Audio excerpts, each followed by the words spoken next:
para que recibamos nos deleitemos en el Señor. Amén.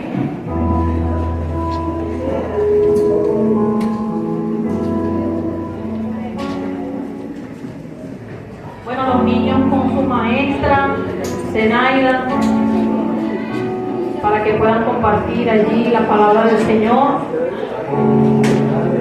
Le damos gloria y honra al Señor.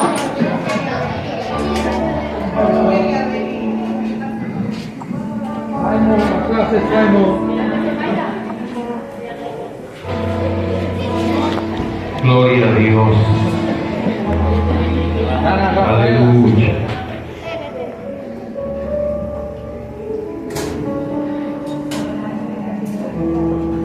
Gloria al Señor.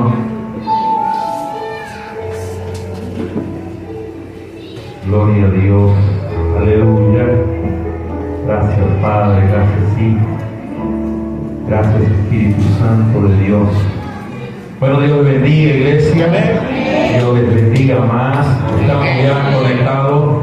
Saludamos a todos los que de una u otra manera nos ven diferido a través de estas redes sociales, a través de YouTube.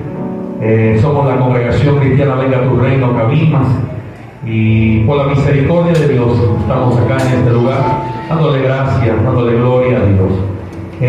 Seguimos con la carta a los Efesios. Estamos haciendo un estudio, amén. Estamos haciendo una serie acerca de lo que es la carta de los Efesios. Son las 10:05, 10:10 de la mañana. Esperamos en el Señor que en estos 40 minutos podamos entender y recibir lo que hoy creo en el Señor tiene para cada uno de nosotros. Escuchaba a alguien decir que si la iglesia cristiana, escuche bien, si la iglesia cristiana por lo menos 2 veces al año leyera totalmente la carta a los Efesios, su vida sería transformada. Y según el estudio que hemos venido haciendo, y a título personal, yo estoy de acuerdo con esa persona o con ese hombre que hizo ese comentario, porque ciertamente Efesios, como lo hemos venido aprendiendo, es una carta totalmente doctrinal, una carta que en ese momento fue escrita a Éfeso, a la iglesia que estaba en Asia Menor, pero que hoy podemos decir, cada uno de nosotros, que esa carta fue escrita para mí. El apóstol Pablo, inspirado por el Espíritu Santo, pudo plasmar lo que yo hoy, a título personal, necesitaba entender acerca de la doctrina del Evangelio, de lo que es nuestro Señor, esa salvación. Y yo quiero animarles a que no se quede solamente con lo que aquí compartimos, sino que usted pueda escudriñar más, que usted pueda seguir, porque aquí hacemos, aunque estamos haciendo una síntesis poco a poco, de hecho, ya esta creo que es la sexta prédica, y apenas estamos por el capítulo 2. Vamos a intentar en el nombre de Jesús terminar el capítulo 2 hoy, que podamos comenzar el capítulo 3 la semana que viene. Efesios es una carta que tiene 6 capítulos, si mi memoria no me falla, 6 capítulos, correcto, y podamos seguir degustando, amén, de lo que hoy el Señor nos está hablando, amén. Dicho esto, recordemos que la semana pasada, ¿verdad?, estábamos compartiendo acerca de lo que era el análisis del problema que estaba ocurriendo acerca de en ese momento de la gente de Éfeso. Y lo primero que el apóstol Pablo estaba recargando es que estábamos muertos, ¿verdad? Aprendíamos que estábamos muertos, que estábamos separados. Es más, plasmamos 3 principios que podíamos decir: que estábamos muertos siguiendo los deseos de las pasiones, ¿verdad?, con una naturaleza pecaminosa, ¿verdad? Eso es lo que pudimos desarrollar la semana pasada, un análisis. Y hoy quiero desarrollar rápidamente 3 puntos en el capítulo 2. Y el primero lo vamos a desarrollar del versículo 4 al versículo 10, el que le he puesto por nombre reparación del problema. Había un análisis, ¿verdad?, según los primeros versículos que estuvimos leyendo, del 1 al 3. Ahora, del 4 al 10, vemos que hay una reparación del problema. Y vamos a ver cómo se repararía ese problema. Efesios capítulo 2, versículo 4 al 10, leemos: bajo la bendición del Padre, del Hijo y del Espíritu Santo. Vamos a ver, dame el lenguaje actual, ¿no?, con la que estamos leyendo ultimada. Fíjate lo que dice acá. Dice el apóstol Pablo: estábamos muertos, ¿verdad?, antes, pero dice, comenzando el verso 4, pero Dios, que es rico ¿en qué? En misericordia, por causa del gran amor con que nos amó. Versículo siguiente: aún cuando estábamos muertos en nuestro delito, nos dio vida, escucha acá, nos dio vida juntamente con ¿quién? Con Cristo. Y aquí está el apóstol poniendo entre paréntesis algo, y dice: por gracia habéis sido salvos. ¿Por qué ha sido salvo usted y yo?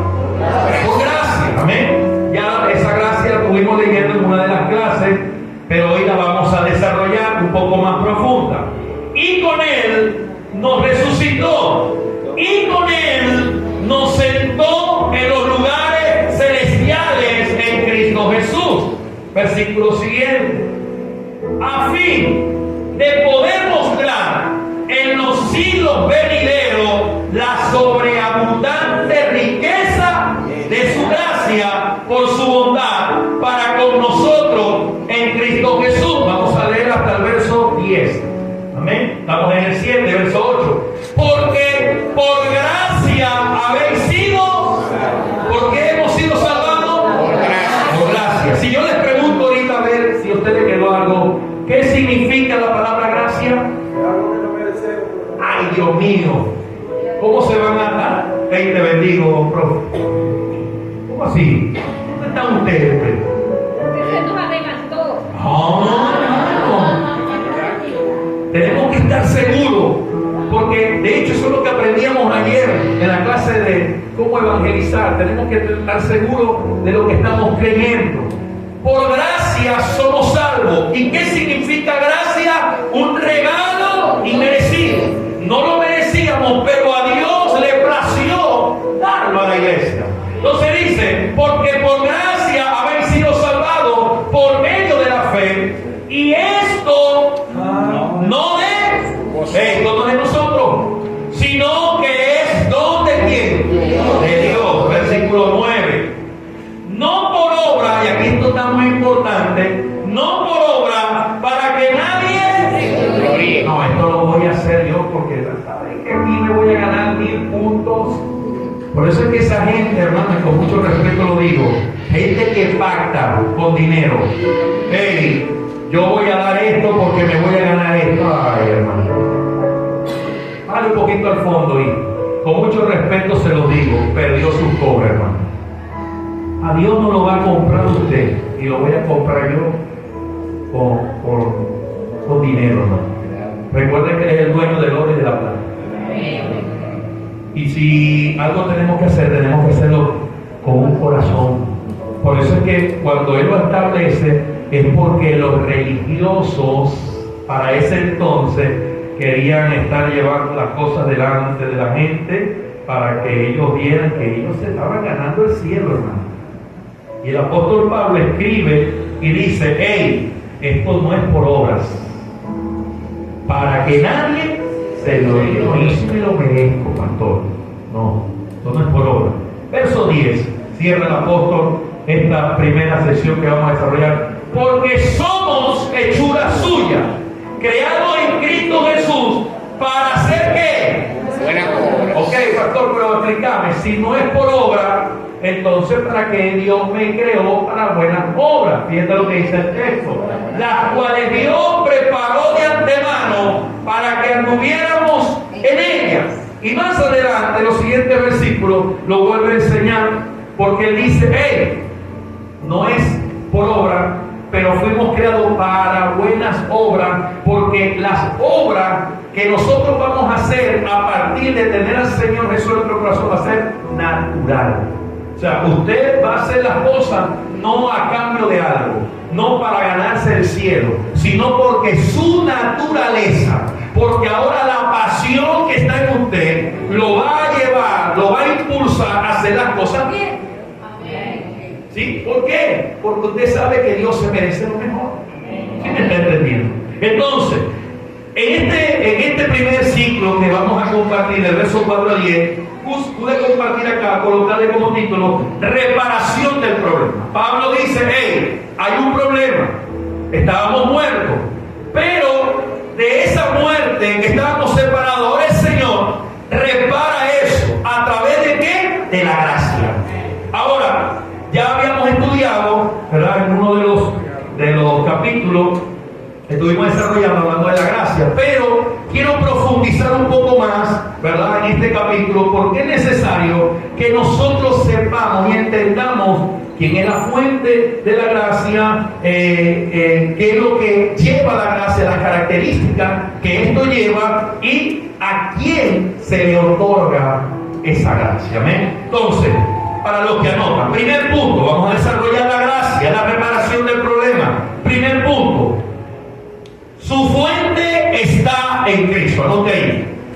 Su fuente está en Cristo. Si usted quiere de esa gracia, ¿quién tiene que buscar? Cristo. Diga que está a tu lado: hay que buscar a Cristo. ¿Cómo así, pastor? Juan capítulo 1, verso 17. Aquí vamos a estudiar ahora. Vamos a meterlo en la palabra para que estudiemos. Me apasiona esto. Me gusta la enseñanza. Juan, el Evangelio de Juan, capítulo 1, verso 17. Fíjate lo que habla nuestro Señor Jesucristo acá. Dice la Biblia: porque la ley fue dada por medio de ¿quién? Hey, la ley fue dada por medio de Moisés. Dios lo llamó, le entregó unos estatutos y él la escribió. Ok. La gracia y la verdad fueron hechas realidad por medio de quién? La ley la dio Moisés, pero la gracia, ¿quién la da? Entonces, la fuente de esa gracia está ¿dónde? En Jesucristo. Anótelo allí. La gracia o la fuente está en Cristo. Lo primero que necesitamos entender: queremos gracia, esa es la fuente, Jesucristo, no es más ninguna. Dos, sus características. ¿Cuáles son las características de esa gracia? ¿Por qué, pastor, necesito buscar la fuente? ¿Por qué necesito aceptar al Señor? ¿Por qué necesito caminar en santidad? ¿Por qué necesito todo esto que usted me está enseñando? Vamos a ver las características. A, es poderosa y abundante. La gracia es poderosa y es abundante. Segunda de Corintios, capítulo 9, verso 8, el mismo apóstol Pablo, fíjate lo que escribe. Segunda de Corintios, capítulo 9, versículo 8. Dice el apóstol Pablo: y Dios puede hacer que toda gracia abunde ¿para quién? A fin de que teniendo siempre todo lo suficiente y en todas las cosas abundéis para toda. Entonces, la primera característica es que es poderosa y abundante. ¿Y qué dice el Señor? Quiero que esa gracia abunde en ustedes. Quiero que esa gracia abunde en vosotros. B, es suficiente. No tiene que estar buscando usted otra cosa. Es suficiente. Ahí mismo en 2 de Corintios 3, 4 capítulos más, capítulo 12, verso 9. Mira lo que dice el apóstol Pablo: porque es suficiente, no necesitamos más nada, con ella lo tenemos todo. Sin ella, nada, iglesia. Unos versículos, capítulos más abajo, fíjate lo que dice el apóstol. 2 de Corintios, capítulo 12, verso 9. 12:9. Ahí mismo. Dice la Escritura. Él me ha dicho, vamos a ver qué nos dice el Señor. Te basta mi gracia, pues mi poder se perfecciona ¿en dónde? Por tanto, muy gustosamente me gloriaré más bien en mis debilidades para que el poder de Cristo more. Este es el momento de Pablo. ¿Usted se acuerda? Pablo estaba siendo atormentado, hermano. Dice que había un enemigo, un aguijón que se levantaba y lo abofeteaba. ¡Pah, pah! Y le dice al Señor, fíjese, Señor, quita esto de mí. ¿Y qué le respondió el Señor? Sí, Pablo, mañana amanecerá sin ese aguijón. El Señor le dice, hey, bástate en mi gracia. ¿Qué es la gracia? Bástate en el regalo de salvación que yo te he dado.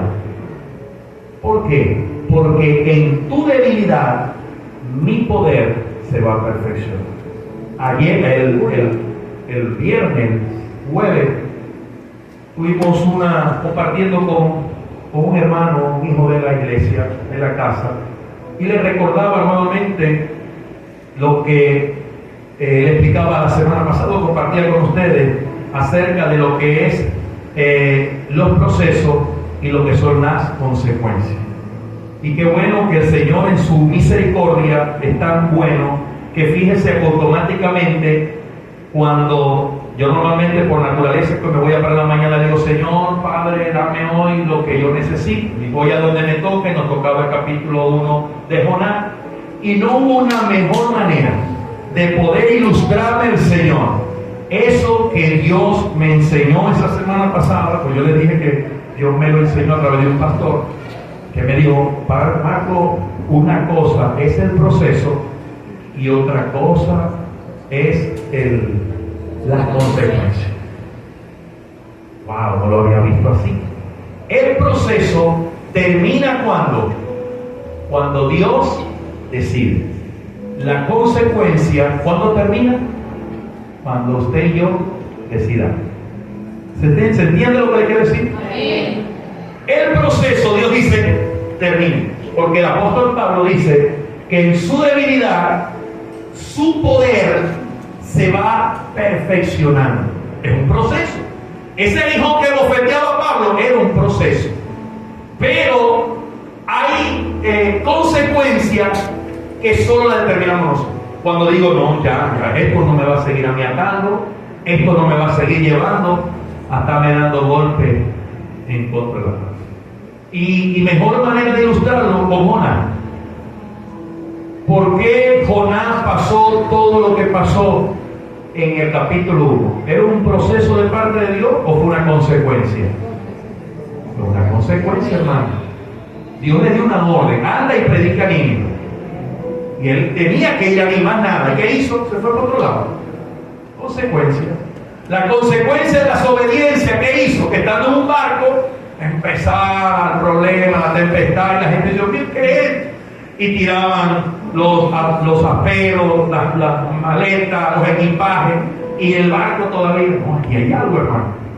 Y él confesó, no, el problema soy yo. Agárrenme ahí entre todos y sáquenme. Dice que cuando lo tiraron del barco, hermano, todo se.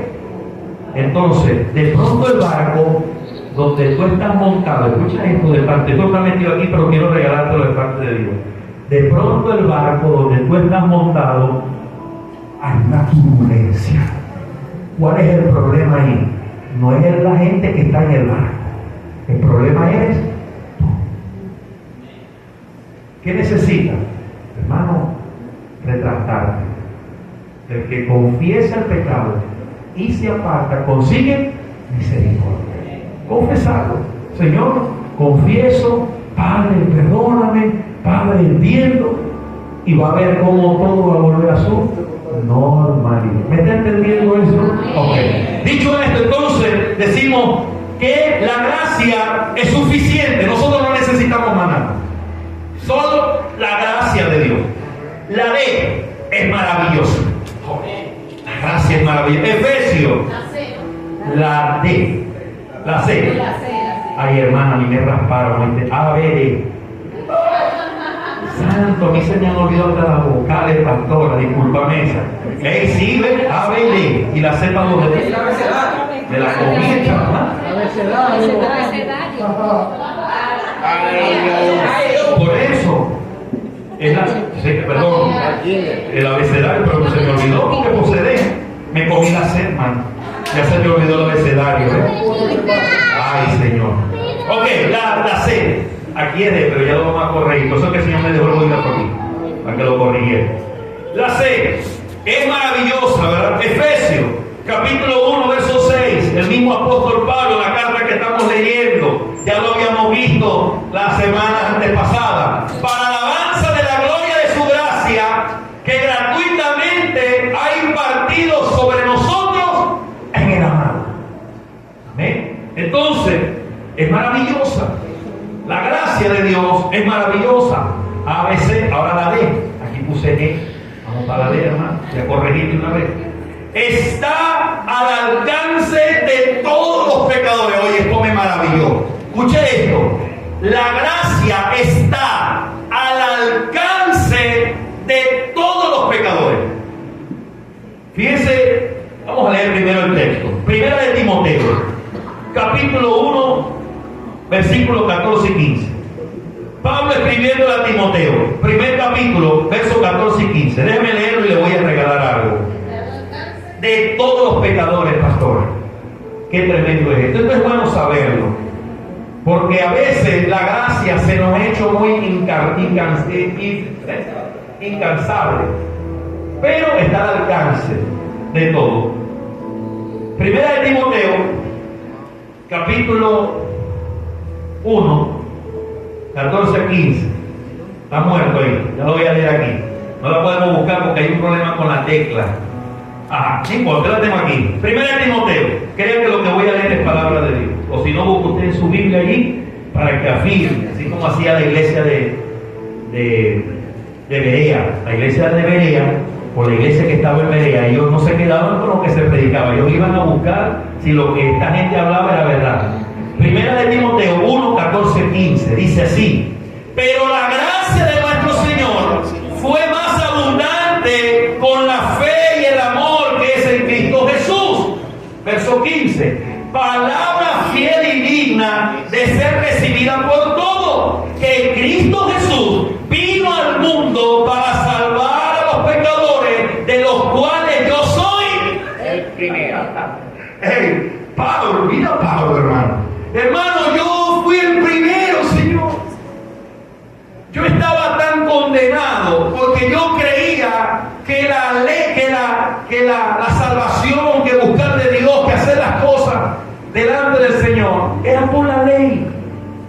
Y aquí es lo que yo le vengo diciendo, iglesia. La religión se encargó durante mucho tiempo a hacernos ver que la única manera de poder acercarme a Dios es haciendo algo. Y no es así.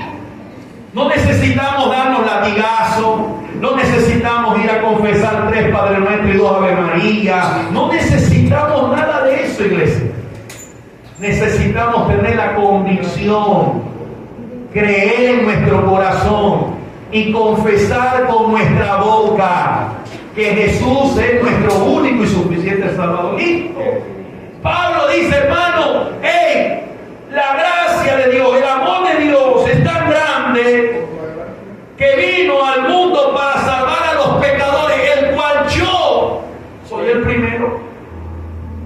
Entonces lo que necesitamos entender, y esto háganlo un asterisco para que el enemigo nunca ministre su vida, está al alcance de todos los pecadores.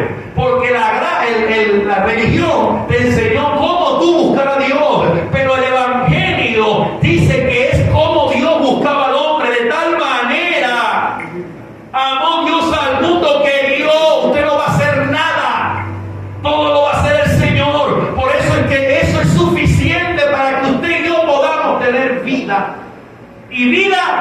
en abundancia. Eso es lo que más me gusta. No es una vida corta. Ahorita hablaba con Oslerida temprano y hablábamos de eso. Hay gente que le tiene miedo a la muerte, hermano. Y usted tiene que entender que si Cristo está en usted, si usted confesó a Cristo, si usted se está santificando, hermano, cuando usted muera, va a una vida eterna.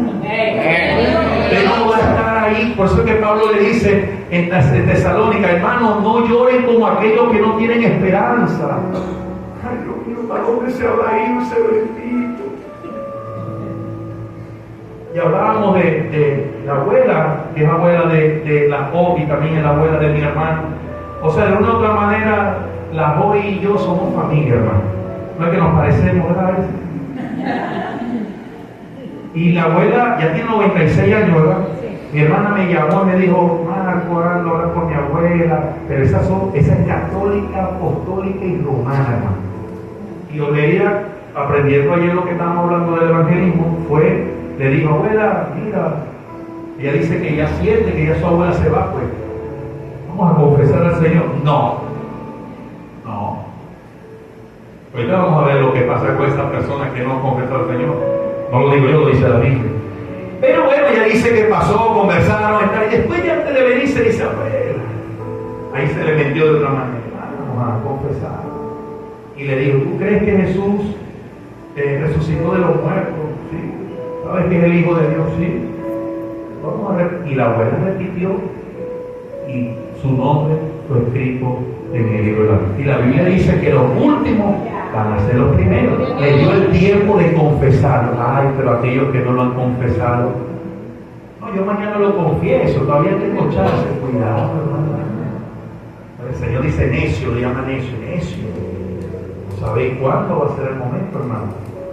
Entonces, está al alcance de todos los pecadores. Y último, que sería la E, principalmente de los humildes. Primera de Pedro 5:5. Tampoco la vamos a seguir, ¿verdad? Que nada que tenga que ver con uno. Dice Diego, pastor, nada que tenga que ver con uno. Búscame, vamos a buscarlo aquí. Primera carta de Pedro, en el capítulo 5, verso 5. Fíjate lo que dice Pedro. Igualmente, primera de Pedro 5:5. Dice, igualmente, jóvenes, está sujeto a los ancianos, y todos sumisos unos a otros, revestidos de humildad, porque Dios resiste a los soberbios, pero le da gracia a los humildes. Entonces, a pesar de que para los pecadores está al alcance de todos los pecadores, también principalmente a los humildes. Aquellos que, sé que hay soberbios que dicen, este no tiene chance, yo no creo que vaya para el baile. Sí, yo me lo merezco, yo diezmo, ofrendo, vengo, alabo. Tenemos que tener cuidado, porque no vaya a ser que eso nos aparte del Señor por la soberbia. Entonces dice el texto que Dios a los soberbios lo resiste, pero a los humildes a eso le da gracia. Amén. Entonces, característica de la gracia: es poderosa y abundante, es suficiente, es maravillosa, está al alcance de todos los pecadores, principalmente de los humildes. La 3, vamos con la 3.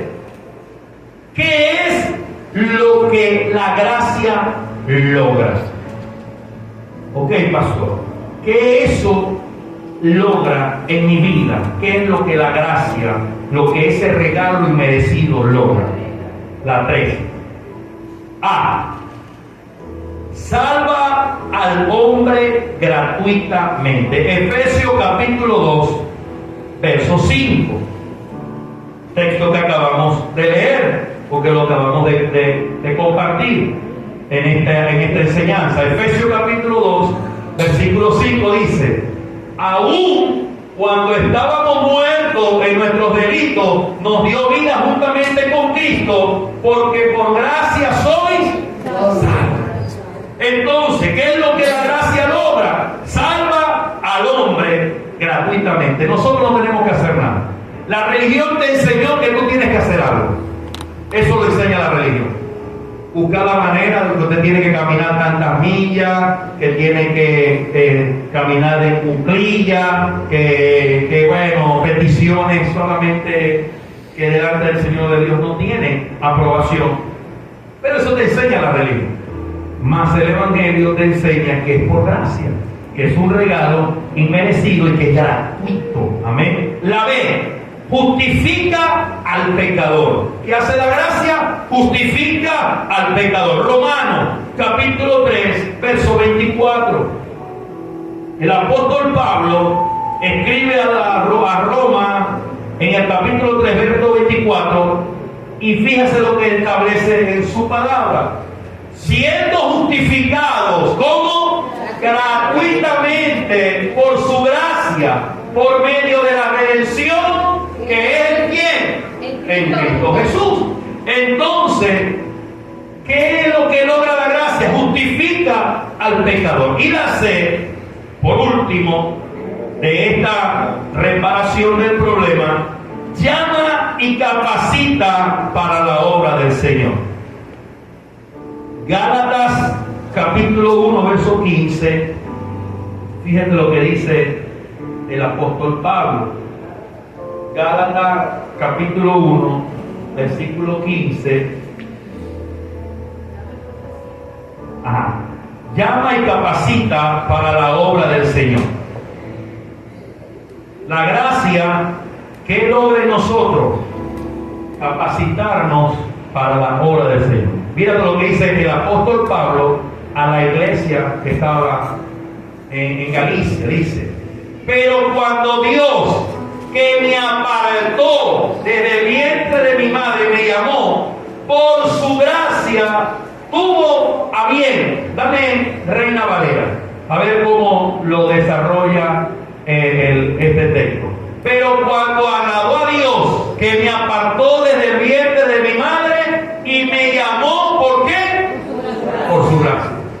La gracia del Señor nos llama y nos capacita para la buena obra del Señor. Entonces, en conclusión, vemos el análisis del problema en el Efesios capítulo 2, verso 1 al 3.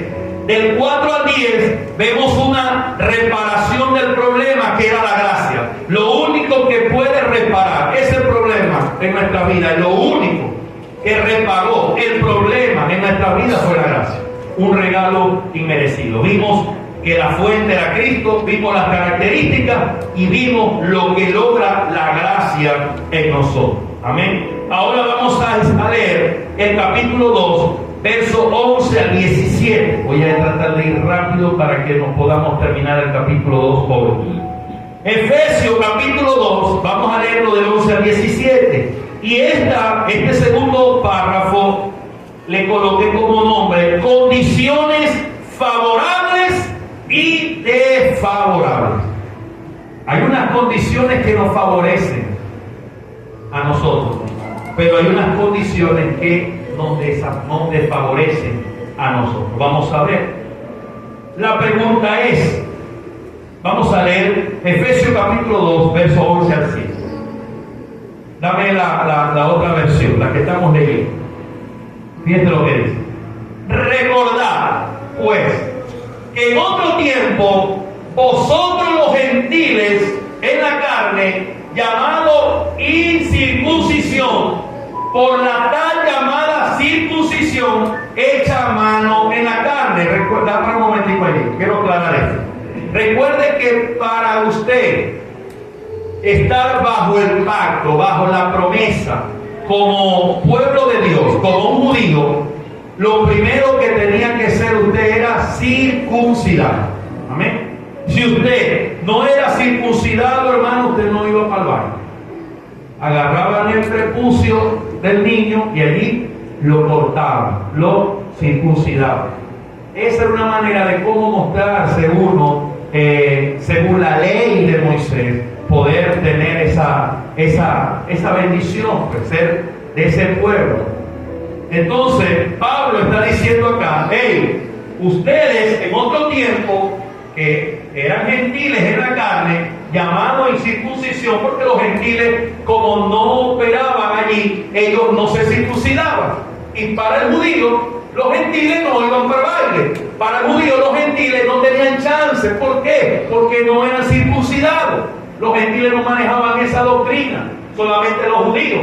Y él lo aclara, dice, esa circuncisión era hecha por manos en la carne. Sigue el versículo diciendo el 12. Recordad que en ese tiempo estaban separados de Cristo, excluidos de la ciudadanía de Israel, extraños a los pactos de las promesas, sin tener esperanza y sin Dios en el mundo. Sigue el apóstol. Vamos a leer hasta el 17, que es el segundo párrafo. Pero ahora en Cristo Jesús, eso pasaba antes, pero dice Pablo ahora, pero ahora en Cristo Jesús, vosotros que en otro tiempo estabas lejos, habéis sido acercados por la sangre de Cristo. Verso 14. Porque Él mismo es nuestra paz, quien de ambos pueblos hizo que uno, del gentil al judío unió, hizo un solo pueblo, derribando la pared intermedia que separaba. Verso 15. Aboliendo en su carne la enemistad, la ley de los mandamientos expresados en ordenanza, porque había una ordenanza. Lo que te apartaba del Señor estaba establecido bajo la ley, una serie de pactos, y dice ahora eso se rompió. Ahora los pactos, ahora las bendiciones que fueron establecidas para el pueblo de Israel, para el pueblo judío, ahora son de ustedes también. Ahora son de nosotros también. Para crear en sí mismo de los dos un nuevo hombre estableciendo así la paz. Verso 16. Y para reconciliar con Dios a los dos en un cuerpo por medio de la cruz. Ese es el trabajo de nuestro Señor Jesucristo. Reconcilió el judío del gentil. Los que eran los hijos de la promesa, aquellos que eran los hijos de la esclava. Dios ahora nos hizo uno, habiendo dado muerte en ella, dice, y para reconciliar con Dios los dos en un cuerpo por medio de la cruz, habiendo dado muerte en ella a la enemistad. Y cierra el verso 17 diciendo, y vino y anunció paz a vosotros que estabas lejos y paz a los que estaban cerca. Ahora escuche esto. ¿Quiénes no tienen esperanza? Pastor, si la gracia está abierta para todos y es suficiente, entonces, ¿quiénes no tienen esperanza? Vamos a ver quiénes son esos que no tienen esperanza. Y vamos a desarrollarlos para que usted tenga conocimiento. Todos los que niegan la verdad de las Escrituras y todos los que no creen en el Hijo de Dios. Anota allí. Todos los que niegan la verdad de las Escrituras. Esos son los que no tienen esperanza. Coma allí, sigue. Y todos los que no creen en el Hijo. Y todos los que no creen en el Hijo. ¿Dónde está eso? Juan capítulo 3, verso 36. Fíjese lo que dice la palabra de Dios. Para que usted pueda entender quiénes son aquellas personas que no tienen esa esperanza, que no van a disfrutar de esa gracia. ¿Y quiénes son los que niegan la verdad? ¿Y quiénes son los que no creen en el Hijo? Juan capítulo 3, verso 36 dice la palabra de Dios. El que cree en el Hijo tiene que vida eterna. Vida eterna, hermano. Pero, ahí hay un pero, el que no obedece al Hijo no verá, sino que la ira de Dios permanece Entonces, iglesia, no es que te estoy obligando, o no es que necesitamos obligar a la gente a meterse evangélico. Por esto no se trata de meterse o salirse. Esto no se trata de religión, se trata de relación. Se trata de que la copa de nosotros siempre esté rebosando de Él. Entonces es sencillo. ¿Quiénes no tienen esperanza, hermanos? Los que niegan las Escrituras. No, eso no va a pasar. Todos los que no creen en el libro. No, tranquilito así. Persona agnóstica, aprendíamos ayer. Esa palabra agnóstica, los que no, o sea, no niegan, pero no quieren, no aceptan. No, está, pero yo no quiero. Ajá. Otra, anote allí, B. Todos los que niegan la realidad de Dios. Salmo 14:1. ¿Quiénes no tienen esperanza? Todos los que niegan la realidad de Dios. Salmo 14:1. Mira lo que dice el salmista. Salmo 14, verso 1. Que está haciendo maravilla ahí Dios con el número 1 del texto. El necio ha dicho en su corazón. ¿Quién lo dice? El necio. No hay Dios. Se han corrompido, han cometido hechos abominables. No hay quien haga el bien. El necio es aquel que dice, no, niegan la realidad. No existe ese Dios.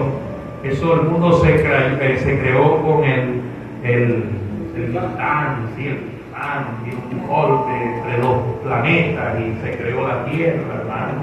Lea la palabra de Dios. Y de todo. Broma, pero ya va, hermano, disculpa, no sé qué algo. Yo creo que voy para la escuelita yo la semana que viene. Que venga Simón a predicar aquí. Todos los que murieron sin salvación. Por eso es que esto es importante. Todos los que murieron sin salvación. Juan capítulo 8, verso 21. No, yo mañana lo confieso. Todavía déjame un chance todavía. Todavía puedo bailar el tiquitiquitaqui. Hermano, ay Dios mío, Señor, y ahora, ¿qué va a pasar con él? Juan capítulo 8, verso 21. Entonces le dijo de nuevo, yo me voy y me buscaréis, y moriréis en vuestros pecados, a donde yo voy, vosotros no podéis ir.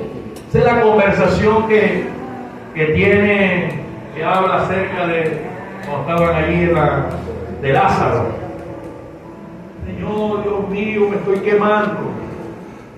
Hermano, en los tiempos de antes, yo creo que les comenté, cuando el evangelio, ese evangelio de hueso rojo, pero a veces creo que a veces es necesario volvernos allí. Eso digo yo que a veces es necesario. El predicador, el pastor decía, hermano, acepta a Cristo. Porque es muy probable que cuando salga del portón de la iglesia pase una gandola y te mate. Yo voy a aceptar. Claro que no aceptaba al Señor así. Pero a veces, hermano, a veces como que la Biblia dice que tenemos que esforzarlo a que entre. Amén. Porque yo en lo personal, si usted me pregunta a mí, yo no quiero, primero que nadie se pierda, pero mucho menos mi familia. ¿Verdad? Que yo la amo, yo no quiero que mi mamá se pierda, yo no quiero que mis hermanos se pierdan, yo quiero que todos acudamos a ese arrepentimiento. Pero lo dice la Biblia, ¿quiénes no tienen esperanza, hermano? Los que murieron sin poder, todavía aquellos que están vivos tienen la oportunidad de poder confesarlo y decir, Señor, yo te reconozco, Padre, te acepto como mi único y suficiente Salvador. Escriben y puede pasar lo que pasó en la abuela, lo confesó. Yo sé que si ella se va mañana, pasado, cuando Dios lo determine, ella se va a ir con Cristo. Amén. Porque el Señor no le va a preguntar, pero yo no te vi en la iglesia, no te bautizaste, yo no te vi viendo discipulado, no te vi ahí con la reunión de los gedeones. No, Dios no va a preguntar eso. Eso se lo preguntó al pecador, al ladrón que estaba allí. Le dijo, hoy mismo estarán conmigo. Pero sí es necesario eso. Ahora, ¿y quiénes tienen esperanza? Que es lo contrario, los que no tienen esperanza, ¿verdad? Todos los que niegan la verdad, los que no creen en el Hijo, los que niegan la realidad de Dios y todos los que murieron sin salvación. Pero ahora la pregunta es, ¿quiénes tienen esperanza? Escribo allí, todos los que creen. Por eso es necesario creer y confesar. Colosenses capítulo 1, verso 23. Colosenses capítulo 1, verso 23. Fíjense lo que dice el apóstol Pablo a la iglesia de Colosa. Si en verdad permanecéis en la fe, bien cimentado y constante, sin moveros de la esperanza del evangelio que habéis oído, que fue proclamado a toda la creación debajo del cielo, y de la cual yo, Pablo, fui hecho ministro. Entonces, ¿quiénes tienen la esperanza? Todos los que creen. Por eso es que Pablo dice, hey, permaneced en la fe y sedimentado en ella. Necesitamos, iglesia, poder creer en el Señor y confesar con nuestra boca que Él es nuestro suficiente Salvador. Amén. Y cerramos los últimos versículos del capítulo 2, del verso 18 al 27, ¿verdad? 18 al 21, perdón. 21. El último párrafo, con esto finalizamos el capítulo 2. A esto le puse yo como título el estado actual. O sea, había un análisis del problema, vimos la reparación del problema que era por la gracia, las condiciones favorables y desfavorables, porque aunque es por gracia, hay algunos que no van a recibir esa gracia. ¿Por qué? Ya vimos las condiciones y ahora vamos a ver el estado actual. Capítulo 2, verso 18 al 21. Y con esto cerramos el capítulo 2. Amén. Fíjense, ahora vamos a leer lo que dice Pablo. Porque por medio de Él, los unos y los otros, tenemos nuestra entrada al Padre en un mismo espíritu. Versículo 19. Así pues, ya no sois extranjeros ni advenedizos. Dame NBI. Vamos a ver lo que dice NBI. Fíjate lo que dice Nueva Versión Internacional. Por lo tanto, ustedes ya no son extraños ni extranjeros, ya ustedes no son gentiles. Recuerda que Pablo, cuando tiene el sueño de aquel lienzo que se le apareció viendo cómo mataba y comía a esos animales, el Señor, él le dice, Señor, pero yo no puedo comer cosas inmundas. ¿Y qué le dijo el Señor? Hey, no llames que inmundo lo que yo he santificado. Pero aquí estaba ocurriendo eso con Pedro, que era judío. Pero ¿qué estaba ocurriendo allá con Cornelio, que era un gentil? Había también un sueño donde el Señor le estaba mostrando, anda y busca a Pedro que venga, porque es necesario que la salvación llegue hoy a esta casa. Pablo, ya Pedro, ya el Señor estaba mostrando, pero Pedro dijo, hey, yo no puedo comer estas cosas.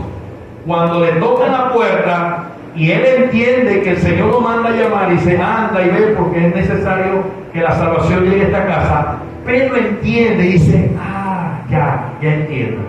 Porque el judío decía que, hermano, eran ellos los que iban a ser salvos. Los gentiles, que eran los extranjeros, que eran los que no eran de la promesa, no tenían el chance. Pablo entonces le está diciendo a estos nuevos convertidos del judaísmo al evangelio que estaba en la iglesia de Asia Menor, le está diciendo, hey, ya va. Ahora, ustedes es ahora lo que está pasando actualmente, el estado actual, que está ocurriendo en nosotros. Ya ustedes, o sea, usted y yo, no somos extraños ni extranjeros, sino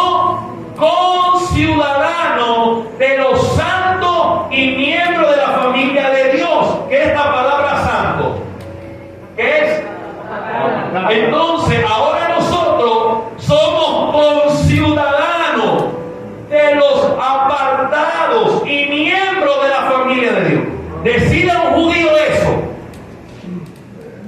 Entonces, hoy el estado actual de usted y yo, ¿cuál es? Que ahora nosotros somos conciudadanos con Él. O sea, que las promesas que fueron para ellos hoy son para nosotros. Que todo el pacto que se le son para nosotros. ¿Por qué? Fíjate lo que dice el verso 20. Edificado sobre el fundamento de los apóstoles y los profetas, siendo Cristo Jesús mismo la piedra angular. Y cierra el verso 21 en este capítulo 2 diciendo: en él todo el edificio bien armado se va levantando para llegar a ser un templo santo en el Señor. Es tremendo. Entonces, escriba allí: ¿cuál es el estado actual de usted? Y el estado actual mío y de todos nosotros es que, anote allí, ya no somos desconocidos ni estamos fuera del pueblo de Dios. Ahora somos conciudadanos. En esta versión, ya no somos desconocidos ni estamos fuera del pueblo de Dios.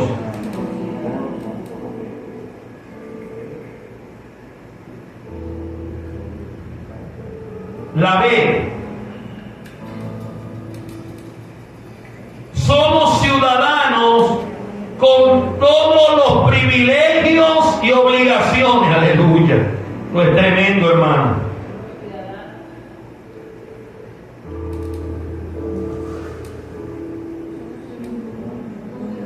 Somos ciudadanos con todos los privilegios y obligaciones.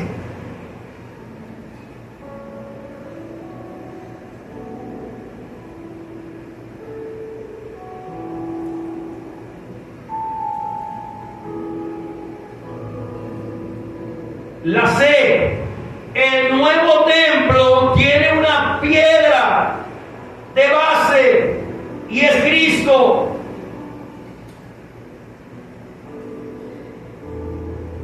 Y la D, y última, para que terminemos, el nuevo templo,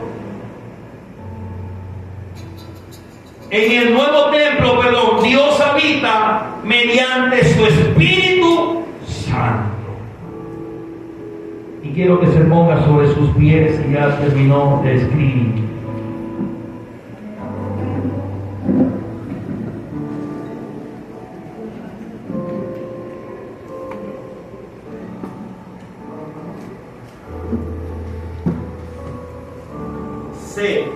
Se decimos en el nuevo templo tiene una piedra de base y es Cristo. Y la de el nuevo templo, en el nuevo templo Dios habita mediante su Espíritu Santo. Ahora, iglesia, ¿cuál es el estado actual de usted y yo como hijos de Dios? Entendiendo ahora que en nosotros tenemos todas las promesas que Dios estableció para el pueblo de Israel. Hoy nosotros por ahora somos conciudadanos. Ahora no somos extranjeros. Ahora no somos gentiles. Ahora pertenecemos a la familia de Dios. ¿Lo leyó usted o no lo leyó usted? Eso es lo que usted y yo necesitamos defender como doctrina. Lo que pasa es que ¿por qué de pronto Pablo está desarrollando todo esto? Porque por ahí, por el capítulo 4, capítulo 5, el apóstol empieza a hablar acerca de los fundamentos que él había establecido para el cuerpo en ese momento. Cuando él decía, por eso en algunos constituyó apóstoles, en otros constituyó profetas, en otros constituyó evangelistas, en otros constituyó pastores y en otros maestros. ¿Para qué? Para que ahora siendo puedan edificar ese templo, el cual tiene la piedra Jesucristo. Jesucristo es la piedra angular. Entonces, por eso es que Pablo en el capítulo 2 está dando toda esta enseñanza acerca del cuál era el estado actual de esas personas que siendo judíos se habían convertido ahora al cristianismo. ¿Por qué? Porque estaban siendo atacados. Le estaban diciendo, hermano, ¿y ahora cómo que vas a empezar a creer en estas cosas? Y Pablo, mientras estaba preso, le llega el mensaje y le dice, Pablo, hay gente judía que se está convirtiendo al cristianismo, pero está siendo atacada. Le están diciendo, mi alma, ¿y ahora que esté creyendo y que esté creyendo? Porque como judíos ellos defendían una doctrina y era la ley la que ellos estaban guardando, protegiendo. Pero ahora Pablo, conociendo esa verdad, Pablo dice, ahora esta es la doctrina que usted y yo necesitamos hoy entender. Que ahora nosotros somos miembros de la familia de Dios. De pronto eso para usted no puede entenderlo, no puede darle mucho, bueno, eso lo sabía yo. Pero consígase usted con un judío, hermano, y que le diga, no, usted no va para el baile, hermano. Eso solamente son los que leen la Torá, todos aquellos que guardan la ley, hermano. Entonces usted no va a hacer eso conmigo. ¿Por qué? Porque usted guarda una doctrina, tiene unos fundamentos, el cual la piedra angular no es la ley, no es Moisés, sino es Cristo. Amén. Y nosotros hoy seguimos ahora siendo edificados como casa espiritual. Y que hoy esa casa es en la que hoy, ahora somos nosotros ese templo, porque la Biblia dice que somos templo y morada del Espíritu Santo, es el Espíritu Santo que mora en nosotros. Amén. Así que cierra tus ojos ahí donde estás y vamos a darle gracias a Dios.